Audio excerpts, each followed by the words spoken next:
Hello dear friends, I'm Sahil Roy and welcome back to my YouTube channel AU Commerce Scholar. This is Insurance Mock Test Part 20 and we are going to cover next 25 questions on insurance from question number 476 to question number 500. These questions are important for all those candidates who are going to appear for BCom entrance exam, MCom entrance exam, CRET, NET, JRF, state eligibility test as well as for CTET.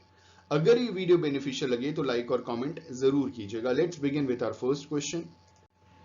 हमारा पहला question number 476 question है हमारा IRDA monitors the policy holders complaints and their progress in real time through IGMS expanded. सवाल पूछ रहे हैं कि IGMS को फुल फॉर्म बताइए, जहां पे IGMS के थ्रू IRDA मॉनिटर करता है पॉलिसी होल्डर के कंप्लेंट्स और उनके प्रोग्रेस को रियल टाइम में। ठीक है, तो हमें IGMS का फुल फॉर्म बताना है। हमारा पहला ऑप्शन है इंटीग्रेटेड ग्रीवियंस मैनेजमेंट सिस्टम, दूसरा ऑप्शन है इन्फॉर्म्ड ग्रीवियंस मैनेजमेंट सिस्टम, तीसरा ऑप्शन है इंटरफेस्ड ग्रीवियंस मैनेजमेंट सिस्टम और चौथा है इंश्योरेंस ग्रीवियंस मैनेजमेंट सिस्टम। इस क्वेश्चन का सही आंसर है ऑप्शन ए इंटीग्रेटेड ग्रीवियंस मैनेजमेंट सिस्टम।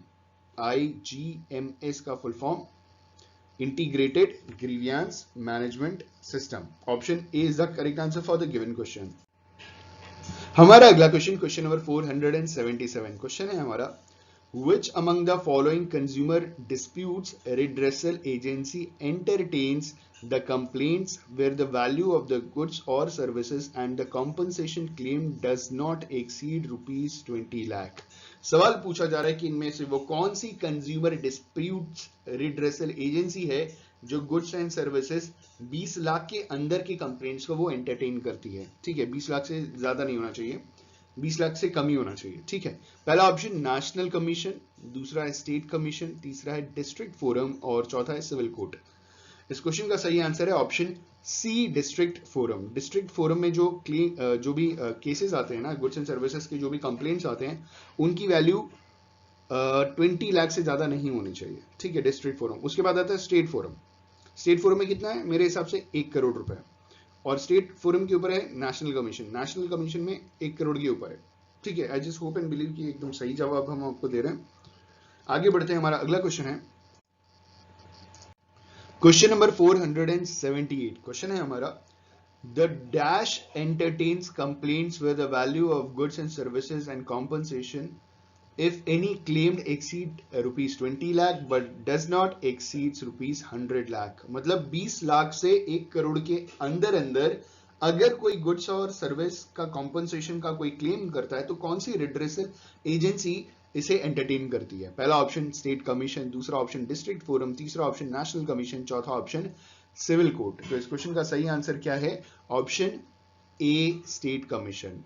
ठीक है, The state commission entertains complaints where the value of goods and services and compensation if any claimed exceeds rupees 20 lakh but does not exceed rupees 100 lakh। ठीक है, मैं आपको वापस एक बार revise करा देता हूं। डिस्ट्रिक्ट फोरम में 20 लाख से ऊपर नहीं होना चाहिए, स्टेट कमीशन में 20 लाख से 1 करोड़ के अंदर होना चाहिए और नेशनल कमीशन में 1 करोड़ एंड अबव होना चाहिए। ठीक है, तो इस क्वेश्चन का सही आंसर है ऑप्शन ए स्टेट कमीशन। अगला क्वेश्चन नंबर 479 क्वेश्चन है हमारा the national commission entertains complaints where the value of goods and services and compensation if any claimed exceeds rupees how much? अभी बताया आपको आंसर।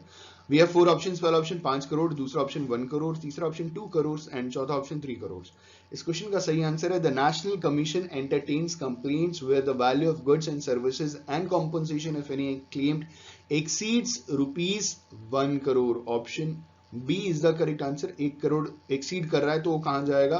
तो वो नेशनल कमीशन जाएगा। District forum में कहां तक है? 20 लाख। स्टेट में कहां तक है? 20 से 1 करोड़ के बीच में, 20 लाख से 1 करोड़ के बीच में। और नेशनल कमीशन में कहां पे? 1 करोड़ एंड अबव।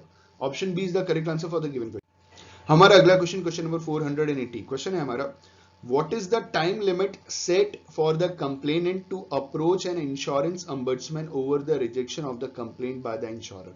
ठीक है, वो टाइम लिमिट हमें बतानी है जहां पे अगर हम अपने इंश्योरर को कोई कंप्लेन कर रहे हैं और हमारे इंश्योरर ने वो क्लेम रिजेक्ट कर दिया तो हम इंश्योरेंस अम्बड्समैन में कितने दिनों के भीतर कितने दिनों के अंदर कंप्लेन कर सकते हैं? पहला ऑप्शन 3 मंथ्स, दूसरा ऑप्शन 6 मंथ्स, तीसरा ऑप्शन 1 ईयर और चौथा ऑप्शन 1 मंथ।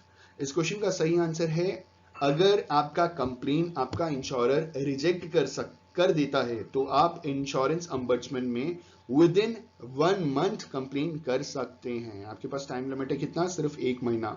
1 महीने के अंदर आप कंप्लेन कर सकते हैं रिजेक्शन के बाद। ठीक है, option D is the correct answer for the given question. अगला क्वेश्चन, क्वेश्चन नंबर 481, क्वेश्चन है हमारा, the insurance regulatory and development authority IRDA was renamed as insurance regulatory and development authority of India in which year? IRDA का नाम IRDAI किस साल पड़ा? ठीक है, पहला ऑप्शन 2010, दूसरा ऑप्शन 2002, तीसरा ऑप्शन 2000 और चौथा ऑप्शन 2014। इस क्वेश्चन का सही आंसर है कि IRDA के नाम IRDAI इन द ईयर 2014 पड़ा। ठीक है, 2014 में इसका नाम चेंज हुआ था, IRDA मतलब insurance regulatory and development authority से बदलकर insurance regulatory and development authority of India रख दिया गया। ठीक है, option D 2014 is the correct answer for the given question. अगला क्वेश्चन, क्वेश्चन नंबर 482, क्वेश्चन है हमारा, a type of life insurance policy where several members are included under one master policy owned by the employer nodal agency is known as dash। सवाल पूछा जा रहा है कि एक तरीके की लाइफ इंश्योरेंस पॉलिसी जहां पे ज्यादातर मेंबर्स को इंक्लूड कर लिया जाता है एक मास्टर पॉलिसी के अंदर एम्प्लॉयर द्वारा या नोडल एजेंसी द्वारा, तो इस टाइप के इंश्योरेंस को क्या कहते हैं? पहला ऑप्शन ग्रुप इंश्योरेंस, दूसरा ऑप्शन वेरिएबल इंश्योरेंस, तीसरा ऑप्शन टर्म प्लान, चौथा ऑप्शन एंडोमेंट प्लान्स। इस क्वेश्चन का सही आंसर है ऑप्शन ए ग्रुप इंश्योरेंस। उसे क्या कंसीडर करते हैं? उसे कंसीडर करते हैं ग्रुप इंश्योरेंस। ऑप्शन ए एकदम सही आंसर है। अगला क्वेश्चन, क्वेश्चन नंबर 483, क्वेश्चन है हमारा, how many insurance ombudsman centres are active in India? Bharat में कितने इंश्योरेंस अम्बड्समैन सेंटर फिलहाल एक्टिव हैं? पहला ऑप्शन 10, दूसरा ऑप्शन 17, तीसरा ऑप्शन 21, चौथा ऑप्शन 15। इस क्वेश्चन का सही आंसर है option B 17। 17 insurance ombudsman centres are active in India. ठीक है, option B is the correct answer. हमारा अगला क्वेश्चन, क्वेश्चन नंबर 484, क्वेश्चन है हमारा, MRI is a type of life insurance policy which is taken when applying for housing loan from a bank. What does MRI stands for? जब housing loan लिया जाता है तो MRI type की एक life insurance policy ली जाती है, तो MRI का फुल फॉर्म बताना है हमको। ठीक है, पहला ऑप्शन मोर्टेलिटी रिडेम्पशन इंश्योरेंस, दूसरा मैनेजमेंट रिडेम्पशन इंश्योरेंस, तीसरा मॉर्गेज रिडेम्पशन इंश्योरेंस और चौथा मैनिफेस्ट रिडेम्पशन इंश्योरेंस। इस क्वेश्चन का सही आंसर है option C mortgage redemption insurance. ठीक है, option C mortgage redemption insurance is the correct answer for the given question. हमारा अगला क्वेश्चन, क्वेश्चन नंबर 485, क्वेश्चन है हमारा, which among the given mode of premium payment earns the highest amount of rebate in insurance policy? ठीक है, इन्होंने बोला कि इनमें से कौन सा प्रीमियम जो हम पे करते हैं उसमें सबसे ज्यादा हमको रीबेट मिलता है। Which among the given mode of premium payments earn the highest amount of rebate in insurance policy?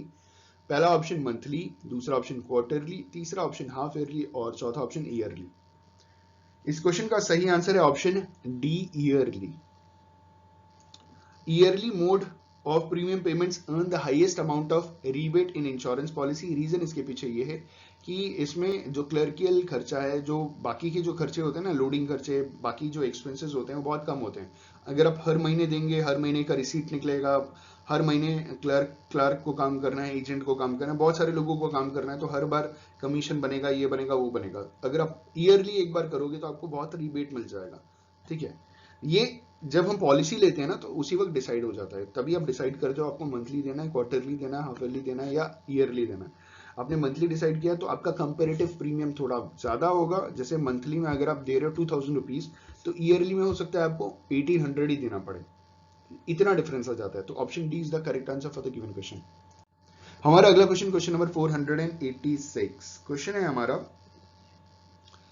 a life insurance policy that provides for the payment of an additional amount equal to the sum assured in case of death of policyholder owing to an accident is known as dash। सवाल ये पूछा जा रहा है कि एक life insurance policy जहां पे अगर एक्सीडेंट में पॉलिसी होल्डर जो भी है, इंश्योर्ड जो है, उसकी अगर डेथ हो जाती है तो जितना भी सम अश्योर्ड है उसका दुगना मिलता है, तो इस टाइप की पॉलिसी का नाम क्या है? ठीक है, पहला ऑप्शन डबल एक्सीडेंट बेनिफिट, दूसरा ऑप्शन बोनस लोडिंग, तीसरा ऑप्शन नेट प्रीमियम बेनिफिट और चौथा ऑप्शन परमानेंट डिसेबिलिटी बेनिफिट। इस क्वेश्चन का सही आंसर है option A double accident benefit. Example के तौर पे अगर किसी ने 10 लाख रुपए का इंश्योरेंस कराया है और डबल एक्सीडेंटल बेनिफिट वाली पॉलिसी ली है, उसका अगर एक्सीडेंट में डेथ होता है तो उसे 10 लाख का कितना मिलेगा? जस्ट डबल मिलेगा, 20 लाख रुपए मिलेंगे। Option A is the correct answer for the given question. हमारा अगला क्वेश्चन, क्वेश्चन नंबर 487, क्वेश्चन है हमारा Which among the following is one of the most important component for determining the insurance premium? इनमें से कौन सा एक बहुत इंपॉर्टेंट कंपोनेंट है, एक बहुत इंपॉर्टेंट चीज है जिसके बेसिस पे इंश्योरेंस का जो प्रीमियम है वो डिटरमाइन किया जाता है? पहला ऑप्शन इंटरेस्ट, दूसरा ऑप्शन बोनस लोडिंग, तीसरा ऑप्शन एक्सपेंसेस ऑफ मैनेजमेंट और चौथा ऑल ऑफ द अबव। इस क्वेश्चन का सही आंसर है option D all of the above. ये सारी की सारी चीजें देखी जाती है, इंटरेस्ट देखा जाता है, बोनस लोडिंग देखा जाता है, एक्सपेंसेस ऑफ मैनेजमेंट देखा जाता है, तो सारी चीजें देखी जाती है। तो these all the above three factors या components are most important components for determining the insurance premium. Option D is the correct answer. हमारा अगला क्वेश्चन, क्वेश्चन नंबर 488, क्वेश्चन है हमारा What do you understand by policy lapse? आप policy lapse से क्या समझते हैं? पहला option discontinuation of premium payment for a policy, दूसरा completion of premium payment for a policy, तीसरा पॉलिसी अटेन्स मैच्योरिटी और चौथा policy is withdrawn from the market. इस क्वेश्चन का सही आंसर है option A discontinuation of premium payment for a policy, that is called policy lapse. अगर आपने premium देना बंद कर दिया, 10 साल का आपने इंश्योरेंस कराया, 6 साल के बाद आपने प्रीमियम जमा करना बंद कर दिया, तो उसे कहते हैं पॉलिसी लैप्स। आपका इंश्योरेंस खत्म नहीं होगा, ठीक है, वो पॉलिसी जितने अमाउंट की आपने कराई थी उससे रिड्यूस होकर के जितना आपने पे कर दिया वहां तक आ जाएगी, तो इसे कहते हैं पॉलिसी लैप्स। ज्यादा जानकारी के लिए आप कमेंट कर सकते हैं, मैं कमेंट में आपको समझा दूंगा। आई जस्ट होप वैसे समझ में आ गया होगा। Option A is the correct answer for the given question. ठीक है, इसमें बस आप प्रीमियम नहीं जमा कर रहे हो एक निर्धारित समय के बाद, और 3 साल के अंदर अंदर अगर आप प्रीमियम भी देना बंद कर देते हैं, जैसे मिनिमम जो टाइम पीरियड है लाइफ इंश्योरेंस का वो 5 साल का है, आपने 3 साल 2.5 साल अगर आपने प्रीमियम जमा किया उसके बाद देना ही बंद कर दिया, तो 2.5 साल जो आपने प्रीमियम जमा किया वो भी पैसा चला जाएगा, वो वापस नहीं मिलने वाला। मिनिमम नियम है, जो रूल है वो ये है कि आपको 3 साल तक तो मिनिमम प्रीमियम जमा करना ही करना पड़ेगा। 3 साल के बाद, 3 साल जमा करने के बाद अगर आप आगे कंटिन्यू नहीं करते हैं प्रीमियम जमा करना, तो 3 साल जितना आपने जमा किया वो आपका सम अश्योर्ड बन जाएगा और टाइम पीरियड उतना ही रहेगा जितने साल का आपने इंश्योरेंस कराया। ठीक है, अगला क्वेश्चन, क्वेश्चन नंबर 489, क्वेश्चन है हमारा who bears the investment risk in case of ULIPs? ULIPs में जो इन्वेस्टमेंट का रिस्क है वो कौन बेयर करता है? पहला ऑप्शन इंश्योरर, दूसरा ऑप्शन इंश्योर्ड, ठीक है, तीसरा ऑप्शन IRDAI और चौथा option all of the above. इस क्वेश्चन का सही आंसर है ऑप्शन, क्या होना चाहिए इस क्वेश्चन का सही आंसर? इस क्वेश्चन का सही आंसर है insured. Insured bears the investment risk in case of ULIPs. ठीक है, option B is the correct answer. हमारा अगला क्वेश्चन, क्वेश्चन नंबर 490, क्वेश्चन है हमारा the term premium denote dash in relation to an insurance policy. सवाल पूछ रहे हैं कि जो इंश्योरेंस पॉलिसी के रिलेशन में टर्म प्रीमियम क्या डिनोट करता है? ठीक है, पहला option margins earn by an insurer on a policy, दूसरा profit earn by the insurer, तीसरा expenses incurred by an insurer और चौथा price paid by an insured for the policy. इस क्वेश्चन का सही आंसर है the term premium denotes price paid by an insured for the policy in relation to an insurance policy. Option D is the correct answer for the given question. हमारा अगला question, question number 491, question है हमारा What is the required charges that need to be paid for lodging the complaint with the insurance ombudsman? सवाल पूछ रहे हैं कि insurance ombudsman में अगर आप कंप्लेंट लॉन्च करते हैं तो आपको कितने चार्जेस देने पड़ेंगे, कितना पैसा लगेगा, कितना खर्चा आएगा आपका? ठीक है, पहला ऑप्शन 20,000 रुपीज, दूसरा option 20% of the relief sought, तीसरा है 10% ऑफ द रिलीफ सॉट और चौथा है निल। इस क्वेश्चन का सही आंसर है आपको 1 रुपया नहीं देना पड़ेगा, option D nil is the correct answer for the given question. हमारा अगला क्वेश्चन, क्वेश्चन नंबर 492, क्वेश्चन है हमारा Which of the given is not an example of insurable interest? इन चारों ऑप्शंस में से कौन सा इंश्योरेबल इंटरेस्ट का एग्जाम्पल नहीं है? ठीक है, पहला option father getting insurance policy on his son, दूसरा, friends getting insurance on one another, तीसरा, spouses getting insurance on one another, और चौथा, employer getting insurance on employees. इस क्वेश्चन का सही आंसर है option B, friends getting insurance on one another. देखिए, क्योंकि यहाँ पे इंश्योरेबल इंटरेस्ट एक हिसाब से फाइनेंशियल इंटरेस्ट होता है, जहां पे फाइनेंशियल डिपेंडेंसी होती है, पैसे से डिपेंडेंट है, तो वहां पे आप इंश्योरेंस करा सकते हो और अपनी फैमिली में करा सकते हो, फैमिली के बाहर नहीं करा सकते, फ्रेंड्स का आप इंश्योरेंस नहीं करा सकते। ठीक है, तो option B is the correct answer for the given question. अगला क्वेश्चन, क्वेश्चन नंबर 493। क्वेश्चन है हमारा, the premium paid for whole life insurance is dash to oblique than the premium for term insurance. सवाल पूछ रहे कि जो premium पे किया जा रहा है होल लाइफ इंश्योरेंस का, वो टर्म इंश्योरेंस के प्रीमियम के बराबर होता है, कम होता है, ज्यादा होता है, नहीं बता सकते क्या होता है। ठीक है, पहला ऑप्शन इक्वल, दूसरा ऑप्शन लोअर, तीसरा ऑप्शन हाइयर, और चौथा option can not be determined. इस क्वेश्चन का सही आंसर है the premium paid for whole life insurance is higher to the premiums for term insurance. ठीक है, जो टर्म इंश्योरेंस से ज्यादा होल लाइफ इंश्योरेंस का प्रीमियम जमा करना पड़ता है। Option C higher is the correct answer for the given question. अगला क्वेश्चन है हमारा 494। क्वेश्चन है हमारा, the universal life policy was introduced by which country. जो यूनिवर्सल लाइफ पॉलिसी है वो किस देश ने शुरू किया था। पहला ऑप्शन यूनाइटेड स्टेट्स, दूसरा ऑप्शन यूनाइटेड किंगडम, तीसरा ऑप्शन जर्मनी, और चौथा ऑप्शन फिलीपींस। इस क्वेश्चन का सही आंसर है the universal life policy was introduced by United states. Option A is the correct answer for the given question. ठीक है, यूनाइटेड स्टेट्स ने यह पॉलिसी इंट्रोड्यूस की थी। अगला क्वेश्चन, क्वेश्चन नंबर 495। क्वेश्चन है हमारा, if the policy holder who has bought a policy does not want it then he can return it and get a refund during the period called dash. सवाल पूछा जा रहा है कि अगर कोई पॉलिसी होल्डर है, उसने कोई पॉलिसी ली है और उसे पॉलिसी अब चाहिए नहीं, पॉलिसी रिटर्न करना चाहता है और अपना पैसा रिफंड में चाहता है, तो उसके पास जो समय होता है ना, जिस समय में ये काम किया जा सकता है, उस समय को क्या कहते हैं। ठीक है, पहला ऑप्शन लॉक इन पीरियड, दूसरा ऑप्शन फ्री लुक पीरियड, तीसरा ऑप्शन ट्रायल पीरियड, चौथा ऑप्शन इवैल्यूएशन पीरियड। इस क्वेश्चन का सही आंसर है option B, free look period. इसे कहते हैं फ्री लुक पीरियड। जो भी टाइम दिया जाता है 14 टू 15 डेज का टाइम होता है, और 14 टू 15 डेज के अंदर अंदर, 14 से 15 दिन के अंदर अंदर वो अपनी पॉलिसी को वापस करके अपना सारा रिफंड ले सकता है। Option B is the correct answer. अगला क्वेश्चन, क्वेश्चन नंबर 496। क्वेश्चन है हमारा, the policy holder needs to appoint an appointee in which of these cases. जो पॉलिसी होल्डर है उसे अपॉइंटी की जरूरत किस कंडीशन में पड़ती है। ठीक है, पहला option if the insured is a minor, दूसरा if policy holder is mentally disabled, तीसरा if the nominee is a minor, और चौथा ऑल ऑफ द अबव। तो इस क्वेश्चन का सही आंसर है option C, if the nominee is a minor. अगर नॉमिनी माइनर है तो उस कंडीशन में policy holder needs to appoint an appointee. ठीक है, और माइनर का मतलब ये होता है कि जिसकी एज 18 साल से कम है उसे माइनर कंसिडर करते हैं इंश्योरेंस में। ठीक है, या कॉन्ट्रैक्ट एक्ट्स में। Option C is the correct answer for the given question. अगला क्वेश्चन, क्वेश्चन नंबर 497। क्वेश्चन है हमारा, Which among the following insurance policies do not have surrender value? इनमें से कौन सी इंश्योरेंस पॉलिसी में सरेंडर वैल्यू ही नहीं होता। पहला ऑप्शन मनी बैक पॉलिसीज, दूसरा ऑप्शन एंडोमेंट पॉलिसीज, तीसरा option unit linked insurance policies, और चौथा ऑप्शन टर्म इंश्योरेंस। इस क्वेश्चन का सही आंसर है ऑप्शन डी, टर्म इंश्योरेंस में कोई सरेंडर वैल्यू नहीं होता, क्योंकि उसमें प्रीमियम आप एक बार भर करके खत्म, छुट्टी खत्म, खलास फिनिश।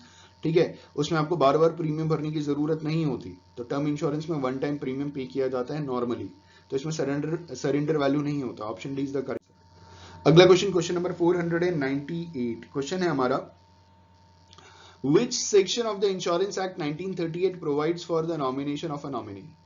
इंश्योरेंस एक्ट 1938 की किस सेक्शन में बताया गया है that nomination of a nominee के लिए। ठीक है, आप किसी नॉमिनी को नॉमिनेट कर सकते हैं। पहला ऑप्शन सेक्शन 12, दूसरा ऑप्शन सेक्शन 40, तीसरा ऑप्शन सेक्शन 27, और चौथा ऑप्शन सेक्शन 39।